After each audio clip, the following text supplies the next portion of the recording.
کروں پہلے توحید جزدہ رقم، جھکا جس کے سجدے کو اول قلم۔ یہ اشعار کس مثنوی سے لیے گئے ہیں اور کس مثنوی نگار کے ہیں؟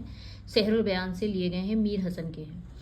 ہر شاخ میں ہے شگوفہ کاری، ثمرہ ہے قلم کا حمد باری۔ یہ اشعار کس مثنوی سے ہیں اور کس مثنوی نگار کے ہیں؟ گلزار نسیم سے لیے گئے ہیں، دیا شنکر نسیم کے ہیں۔ مرثیے کے اجزائے ترکیبی کتنے ہیں اور کون کون سے ہیں؟ مرثیے کے اجزائے ترکیبی 8 ہیں: چہرہ، سراپا، رخصت، آمد، رجز، رزم، شہادت، بین۔ مرثیہ کسے کہتے ہیں؟ یہ کس لفظ سے بنا ہے؟ یہ عربی زبان کے لفظ رثا سے بنا ہے، جو ایک اور لفظ رثا سے مشتق ہے۔ رثا کے معنی ہے مردے پر رونا اور آہوازاری کرنا، یا جس کا اطلاق ایسی نظموں پر کیا جاتا ہے جس میں رثائی وصف موجود ہو۔ لیکن اردو میں مرثیہ اس نظم کو کہتے ہیں جس کا موضوع شہدائے کربلا کی تعریف و توصیف اور واقعات شہادت کا بیان ہوتا ہے۔ گلزار نسیم اور سحر البیان کو کس نے مرتب کیا؟ رشید حسن نے۔